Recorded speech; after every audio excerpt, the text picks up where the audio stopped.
Hi, this is Beth, and I'm going to be reviewing my deep dive technology application, which was Nearpod.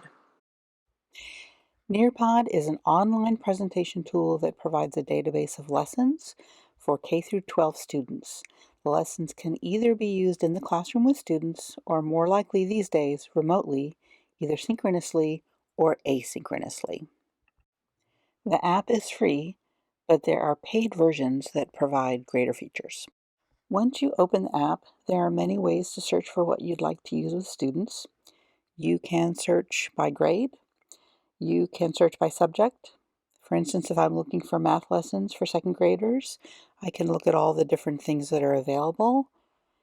And then when I choose one, I can preview it to see if it fits my needs.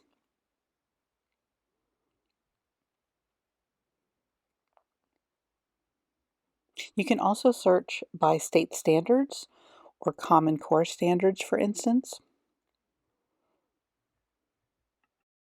Once you've selected a lesson, you can use it as is, or you can edit it to add or subtract whatever you would like.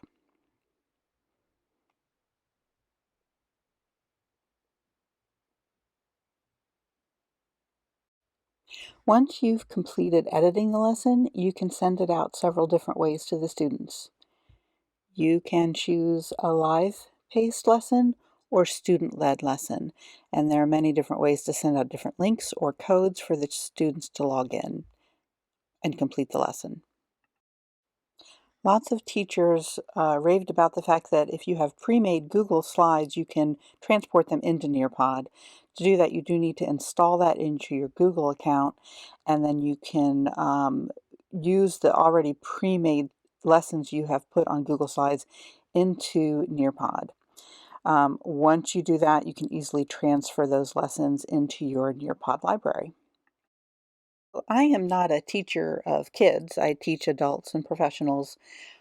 But everyone I teach works at different types of agencies, and there's no universal learning management system. So I thought I would give this a try as a place to store some of my lessons, materials for teaching that they can review before class. What the types of things I teach are very experiential. I don't see them just learning by online alone, but these are a good place to store preview materials. So you can see here I am creating a lesson on reflections. It's a reference to a counseling skill. You can add different types of material to these lessons, either from the web, YouTube videos, handouts, things like that. And then you can edit what you put in. You can see here that you can add activities to the video at midway point or at the end for them to answer questions or fill out forms.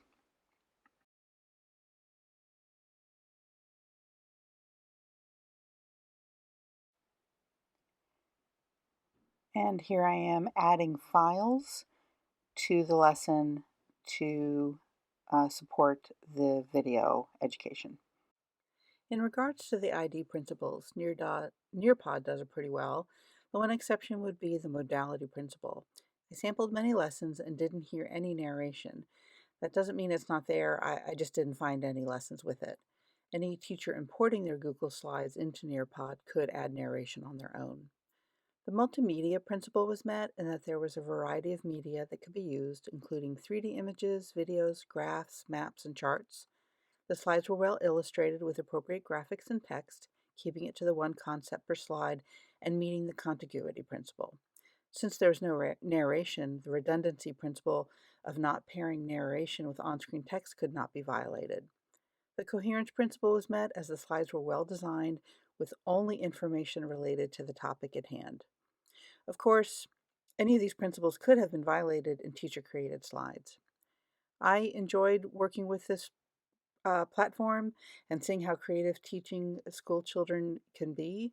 I'm not sure if this platform will work best for me for my purposes, but I'm going to continue to play around with it. Thanks for watching.